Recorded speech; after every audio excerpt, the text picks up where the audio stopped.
साल 2025 जनवरी का महीना। हर तरफ महाकुंभ की चर्चा हो रही थी, जो 13 जनवरी से प्रयागराज यानी कि इलाहाबाद में प्रारंभ हुआ था। अनेकों श्रद्धालु कुंभ स्नान के लिए उत्साहित थे। ऐसी ही एक यात्रियों से भरी हुई बस कुंभ मेले के लिए निकल चुकी थी। श्रद्धालु बस में भजन गा रहे थे, गंगा जल की महिमा सुना रहे थे, तो कोई महाकुंभ के पुण्य के लाभ के बारे में चर्चा कर रहा था। बस में बैठे श्रद्धालुओं में ही एक वृद्ध साधु महाराज बैठे हुए थे। उनका सिर जटाजूट से ढका हुआ था, शरीर पर भस्म लगी हुई और गले में रुद्राक्ष की माला थी। उनके चेहरे पर दिव्य तेज था। श्रद्धालुओं के मन में एक प्रश्न था, जिसका उत्तर सभी जानना चाहते। साधु बाबा बहुत ही ज्ञानी प्रतीत हो रहे थे, इसलिए श्रद्धालु साधु बाबा से ही इस विषय में बात करने लगे। साधु बाबा, हमें सौभाग्य मिला है। ये 144 साल बाद लगने वाले महाकुंभ मेले को देखने के लिए हम सभी यात्री जा रहे हैं, लेकिन हम में से कई लोग ये नहीं जानते कि महाकुंभ और कुंभ में क्या अंतर है, और कुंभ स्नान क्यों किया जाता है तथा कुंभ का मेला क्यों लगता है। ये प्रश्न तो हम सभी के मन में है कि हम कुंभ मेला देखने के लिए जा रहे हैं और कुंभ में स्नान भी करेंगे, किंतु क्यों किया जाता है कुंभ स्नान, ये जानना भी हमारे लिए बहुत जरूरी है। कृपया करके हमें इसका रहस्य बताइए। कुंभ मेला और महाकुंभ मेला केवल एक धार्मिक आयोजन नहीं, बल्कि आत्मशुद्धि और मोक्ष प्राप्ति का महापर्व है। इसका रहस्य हजारों वर्षों पुराना है। कुंभ मेला बहुत बड़े स्तर पर लगता है। कुंभ मेले की पवित्रता का कारण स्वयं अमृत है। समुद्र मंथन के दौरान जो अमृत कलश निकला था, उसके कुछ बूंदें 4 स्थानों पर गिरी थी: हरिद्वार, प्रयागराज, उज्जैन और नासिक। यही वो 4 स्थान है जहाँ कुंभ का आयोजन होता है। कुंभ मेले का आयोजन प्रत्येक 12 वर्षों में इन 4 स्थानों पर किया जाता है, लेकिन महाकुंभ 144 वर्षों में एक बार सिर्फ प्रयागराज में होता है। कुंभ मेले का नाम संस्कृत के शब्द कुंभ से पड़ा है, जिसका मतलब है घड़ा या बर्तन। अमृत का कुंभ यानी अमृत का घड़ा, और मेला यानी किसी एक स्थान पर मिला, साथ चलना, सभा में या फिर विशेष रूप से सामुदायिक उत्सव में उपस्थित होना। अमृत कलश का मिलना कुंभ का मेला। अमृत की खोज जो उस समय समुद्र मंथन के समय हुई थी, और समुद्र मंथन में अन्य रत्नों के पश्चात अमृत कलश प्राप्त हुआ था। समुद्र मंथन की कथा शुरू होती है दुर्वासा ऋषि के श्राप से, जो उन्होंने देवराज इंद्र को दिया था। उन्हीं के श्राप के कारण देवी लक्ष्मी स्वर्ग लोक को छोड़कर अदृश्य हो गई। लक्ष्मी के चले जाने से इंद्र आदि देवता निर्बल और श्रीहीन हो गए। उनका सारा धन वैभव लुप्त हो गया। जब यह खबर दैत्यों को मिली तो उन्होंने स्वर्ग पर आक्रमण कर दिया और देवगण को पराजित कर स्वर्ग पर अपना कब्जा जमा लिया। उसके बाद निराश होकर इंद्र देव को बृहस्पति और अन्य देवताओं के साथ ब्रह्मा जी की शरण में पहुँचे। हे ब्रह्मदेव, हमारी रक्षा कीजिए। दैत्यों ने स्वर्गलोक पर अधिकार करके हमें स्वर्गलोक से बाहर कर दिया। देवी लक्ष्मी को पुनः प्रसन्न करने के लिए आप सभी देवता भगवान नारायण की कृपा दृष्टि प्राप्त करो, तो उनके आशीर्वाद से आपको खोया वैभव और स्वर्ग पुनः मिल जाएगा।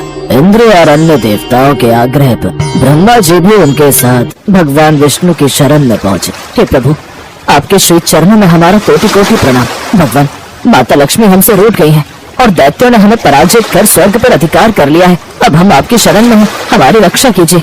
हम सब जिस उद्देश्य से आपकी शरण में आए हैं, कृपया करके आप उसे पूरा कीजिए। देवराज इंद्र, घबराने से काम नहीं बनेगा। मेरी बात ध्यान पूर्वक सुने। दैत्यों पर इस समय काल की विशेष कृपा है, इसलिए जब तक तुम्हारे उत्कर्ष और दैत्यों के पतन का समय नहीं आता, तब तक तुम उनसे संधि कर लो, क्योंकि केवल यही तुम्हारे कल्याण का उपाय है। क्षीर सागर के गर्भ में अनेक दिव्य पदार्थों के साथ साथ अमृत भी छिपा है। उसे पीने वाले के सामने मृत्यु भी पराजित हो जाती है। इसके लिए तुम्हें समुद्र मंथन करना होगा। ये कार्य अत्यंत दुष्कर है, अतः इस कार्य में दैत्यों से सहायता लो। कूटनीति भी यही कहती है कि आवश्यकता पड़ने पर शत्रुओं को भी मित्र बना लेना चाहिए। तत्पश्चात अमृत पीकर अमर हो जा, तब दुष्ट दैत्य भी तुम्हारा अहित नहीं कर पाएंगे। विष्णु जी की सलाह पर देवताओं ने दैत्यों के राजा बलि को अमृत का लालच दे, जिससे राजा बलि को लालच आ गया और उसने समुद्र मंथन में सहायता देने के लिए हामी भर, जिसके पश्चात समुद्र मंथन हुआ और अंत में धन्वंतरी देव अमृत का कुंभ लेकर प्रकट हुए। धन्वंतरी के हाथ में अमृत कुंभ देखकर दैत्य आपस से बाहर हो गए और उन्होंने वो अमृत कुंभ छीन लिया और आपस में ही लड़ने लगे। ये दैत्य तो आपस में ही अमृत कलश के लिए लड़ रहे हैं, परंतु हमारे पास इतनी शक्ति नहीं कि हम इन दैत्यों से लड़कर अमृत कलश को ले सके। हमें भगवान विष्णु से सहायता मांगनी होगी। हे नारायण, सभी राक्षसों ने अमृत कलश को छीन लिया है और उस कलश के लिए आपस में युद्ध कर रहे हैं। दुर्वासा ऋषि के श्राप के कारण देवता दैत्यों से युद्ध करने में सक्षम नहीं। आप उनकी सहायता कीजिए। सबकी प्रार्थना पर विष्णु जी ने मोहिनी रूप धारण की। अति सुंदर युवती को अपनी ओर आते हुए देख दैत्य अपना सारा झगड़ा भूलकर उसे सुंदरी की ओर एकटक देख विष्णु जी ने दानवों को चकमा देते हुए उनसे अमृत कुंभ ले लिया और बहुत ही चतुराई के साथ अमृत कलश को देवराज इंद्र के पुत्र जयंत को सौंप दिया। दानव जयंत का पीछा करने लगे। धार्मिक ग्रंथों के अनुसार पृथ्वी लोक का एक वर्ष देवताओं के लिए एक दिन के समान है। क्योंकि जयंत अमृत कुंभ को लेकर स्वर्ग लोक में 12 दिनों में पहुँचे थे, अतः पृथ्वी लोक पर कुंभ यात्रा को 12 वर्षों के रूप में मान्य किया गया है। यही कारण है कि एक बार के कुंभ मेले में लगने में 12 वर्षों की अवधि का अंतराल होता है। कहते हैं कुंभ मेला का आयोजन खगोलीय घटनाओं के आधार पर भी होता है। जब बृहस्पति ग्रह कुंभ राशि में प्रवेश करते हैं और सूर्य देवता मकर राशि में होते हैं, तब कुंभ मेला आयोजित होता है। बृहस्पति ग्रह को अपनी कक्षा में 12 साल का समय लगता है, इसीलिए कुंभ मेला हर 12 साल में एक बार आयोजित होता है। हिंदू ज्योतिष शास्त्र में 12 राशियां होती हैं और जब बृहस्पति और सूर्य इन 2 राशियों में आते हैं तब ये मेला आयोजित किया जाता है। कारण कोई भी हो पर उद्देश्य एक ही है, कुंभ स्नान के महत्व को जानकर आस्था की डुबकी लगाना और सच्चे मन से प्रभु को याद करके अपने तन के साथ साथ अपने मन के सारे मैल को भी धो लेना। इसीलिए कुंभ स्नान का अत्यधिक महत्व है। इस साल प्रयागराज में महाकुंभ लगेगा। जब प्रयागराज में 12 बार पूर्ण कुंभ पूरे हो जाते हैं तो उसे महाकुंभ का नाम दिया जाता है। 12 पूर्ण कुंभ में महाकुंभ एक बार लगता है। महाकुंभ मेले का आयोजन 144 साल में एक बार होता है। कुंभ मेला 3 प्रकार का होता है, अर्ध कुंभ, पूर्ण कुंभ और महाकुंभ। अर्ध कुंभ 6 वर्षों में एक बार लगता है। पूर्ण कुंभ हर 12 साल बाद लगता है। वहीं जब 12 बार कुंभ हो जाते हैं तब महाकुंभ लगता है। इस बार उत्तर प्रदेश के प्रयागराज में महाकुंभ होने जा रहा है। इस दौरान देश विदेश से लाखों करोड़ों श्रद्धालुओं के कुंभ मेले में शामिल होने का अनुमान है। कुंभ में शाही स्नान के दिन पवित्र त्रिवेणी संगम में स्नान करके श्रद्धालु अपने पापों से मुक्ति पाते हैं। इस साल 2025 में 13 जनवरी से शुरू हुआ कुंभ का मेला 26 फरवरी तक चलेगा। हिंदू धर्म में महाकुंभ मेले का विशेष महत्व है, इसलिए ये तो हम सभी के लिए बहुत पुण्य की बात है कि हम सब आज महाकुंभ में शाही स्नान के लिए प्रयागराज जा रहे हैं, जहाँ संगम नदी में गंगा, जमुना और अदृश्य सरस्वती इन तीनों नदियों का पवित्र संगम होता है। संगम नदी में स्नान करके मनुष्य के सभी पापों का नाश होता है और मोक्ष की प्राप्ति होती है। जय गंगा मैया की, जय यमुना मैया की, जय सरस्वती मैया की, जय त्रिवेणी नदियों की। हर हर महादेव। ओम नमः शिवाय, ओम नमः शिवाय, ओम नमः शिवाय। साधु बाबा के सभी श्रद्धालु भी देवी देवताओं के नाम का जयकारा लगा देते हैं। आज साधु बाबा द्वारा कुंभ स्नान के बारे में संपूर्ण जानकारी प्राप्त होने से सभी श्रद्धालु बहुत प्रसन्न। कार्तिक माह चल रहा था। मंदिर में पंडित जी गंगा स्नान की कथा कह रहे थे। सरजू भी कथा सुन रहा था। राजा भगीरथ ने अपने पूर्वजों का उद्धार करने के लिए कठोर तपस्या की और आखिरकार माँ गंगा भगीरथ की तपस्या से प्रसन्न हो गई और पृथ्वी पर बहने को तैयार हो गई।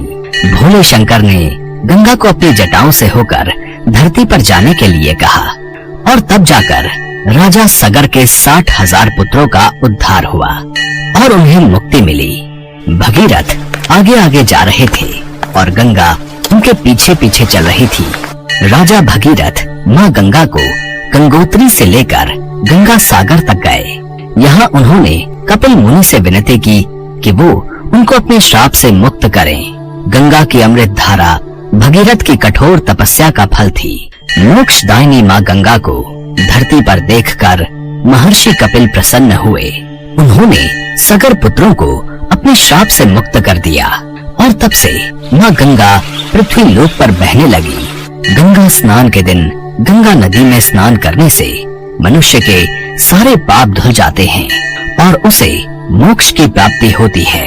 बोलो जय गंगा मैया की। जय गंगा मैया की। सब लोग गंगा माँ की जय बोलते हैं। सरजू सोच में पड़ जाता है।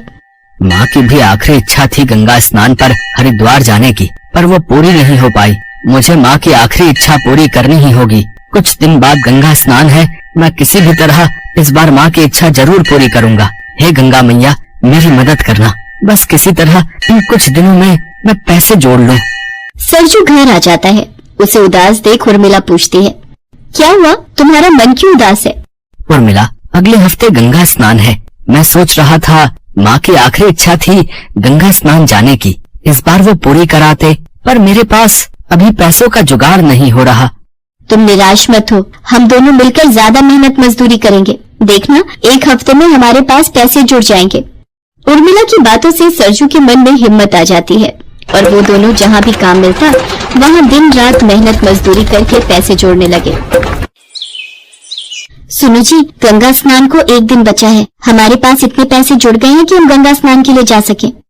सब गंगा मैया की कृपा है उर्मिला, उनके आशीर्वाद से ही हम ये धन जोड़ पाए हैं। सरजू और उर्मिला माँ गंगा का नाम लेकर हरिद्वार के लिए घर से बस स्टैंड के लिए निकलते हैं। नारायण नारायण। प्रणाम देवी गंगा। आइए देवर्षि नारद, पधारिए। देवी गंगा, आपका परम भक्त सरजू अपनी पत्नी उर्मिला के साथ गंगा स्नान के लिए निकला है। देवर्षि नारद, सरजू ने मेरा नाम लेकर बहुत मेहनत से पैसे जोड़े हैं ताकि वो अपनी माँ की अंतिम इच्छा पूरी कर सके। पर मैं अपने भक्त सरजू की परीक्षा लेने पृथ्वी लोक पर जा रही हूँ, जिसमें आपको भी मेरा साथ देना है। मुझे देखना है मेरा भक्त मुझ पर कितना विश्वास रखता है और वह मेरी परीक्षा में सफल होता भी है या नहीं। जैसी माँ गंगा की इच्छा। आप धन्य हैं देवी गंगा। इसके पश्चात देवी गंगा सरजू की परीक्षा लेने के लिए धरती लोक पर पहुंचती हैं। सरजू और उर्मिला हरिद्वार की बस में बैठने वाले थे। एक औरत रोते हुए गिड़गिड़ाने लगती है, मेरी मदद करो भैया, मेरा बच्चा बहुत बीमार है। मुझे अपने बच्चे को हरिद्वार लेकर जाना है। मंदिर के पंडित जी ने कहा है, अगर यह हरिद्वार में बहने वाली पावन गंगा में नहाएगा तो इसकी सारी बीमारी दूर हो जाएगी। मुझे अपने बेटे को लेकर हरिद्वार जाना है। ये देखो, इसकी तबीयत ठीक नहीं है, इसके शरीर पर दाने निकल आए हैं। तुम तो दोबारा फिर जा सकते हो, पर अगर मेरे बच्चे को कुछ हो गया तो मैं कहीं की नहीं रहूंगी। मेरा अपने बच्चे के सिवा इस दुनिया में कोई नहीं है। मैंने बहुत से लोगों से मदद मांगी, पर कोई भी मुझे बस में नहीं चढ़ने दे रहा। किसी ने मुझे अपनी टिकट नहीं दी। सुनो जी, आप किस सोच में पड़ गए? हमने बहुत मेहनत से ये रुपए कमाए हैं और आज माँ जी की आखिरी इच्छा पूरी करने का समय आया है। चलिए, बस जाने का समय हो रहा है। उर्मिला, हम अपनी टिकट इस बहन को दे रहे हैं। इस टिकट से ये और इसका बेटा हरिद्वार जाएंगे। कोई बात नहीं, मैं माँ की इच्छा अगले साल पूरी कर लूंगा। माँ गंगा ने चाहा तो मुझे हरिद्वार में उनके दर्शन अवश्य होंगे। ये लो बहन, हरिद्वार की टिकट और कुछ धनराशि अपने पास रखो। मेरी जगह तुम अपने बेटे के साथ हरिद्वार हो आओ और माँ गंगा का नाम लेकर अपने बच्चे को गंगा नदी में स्नान करवाना। देखना, देवी गंगा तुम्हारे बच्चे को बिल्कुल ठीक कर देंगी। उस औरत को अपनी टिकट देकर सरजू और उर्मिला थोड़ी दूरी पहुंचते हैं। तभी उन्हें वो औरत अपने सामने दिखाई देती है। अरे आप गई नहीं, बस तो निकल गई होगी। बस जाने का समय हो रहा है। सरजू, तुम मेरी परीक्षा में सफल हुए हो। तुम बहुत दयालु हो सरजू। देखते ही देखते वो औरत देवी गंगा के रूप में आ जाती है और उसके साथ खड़ा बालक देवर्षि नारद के रूप में आ जाता है। नारायण नारायण। देवी गंगा, आपने मुझे ये पात्र देकर सचमुच धन्य कर दिया। सरजू आपका परम भक्त है और साथ ही बहुत दयालु भी। ये तो आज साबित हो गया। देवर्षि नारद ठीक कह रहे हैं सरजू, तुम मेरी परीक्षा में उत्तीर्ण हुए हो। मैं तुम्हारी परीक्षा ले रही थी। इसी तरह सदैव अच्छे कर्म करना। मेरी कृपा सदैव तुम पर और तुम्हारे परिवार पर बनी रहेगी। ये लो तुम्हारी टिकट और धनराशि, और गंगा स्नान के दिन मेरी पावन जल में स्नान करो। तुम्हारी माता की आत्मा को शांति मिलेगी। मेरा आशीर्वाद सदैव तुम पर रहेगा। सरजू और उर्मिला देवी गंगा और देवर्षि नारद के सामने हाथ जोड़े खड़े थे। सरजू और उर्मिला को दर्शन देकर देवी गंगा और नारद मुनि अंतर्ध्यान हो जाते हैं। सरजू धनराशि वाली पोटली खोलकर देखता है। उसमें बहुत सारे रुपए थे। इतने रुपए तो सरजू ने उस महिला को दिए ही नहीं थे। सरजू माँ गंगा को धन्यवाद कहता है और उसके पश्चात वो और उर्मिला दोनों गंगा स्नान के लिए हरिद्वार पहुँचते हैं। सरजू उर्मिला के साथ गंगा घाट पर माँ गंगा की पूजा और आराधना करता है और अपनी माँ को याद करके पूजा पाठ करवाता है। उस दिन से माँ गंगा के आशीर्वाद से गंगा स्नान करके सरजू और उर्मिला के जीवन के सारे दुख दूर हो जाते हैं। इस प्रकार की रोचक कहानियों को सुनने के लिए हमारे इस चैनल को लाइक, शेयर और सब्सक्राइब करें और हाँ, बेल आइकन जरूर दबाएं ताकि रोचक कहानियों का नोटिफिकेशन सबसे पहले आप तक पहुंचे। नमस्कार।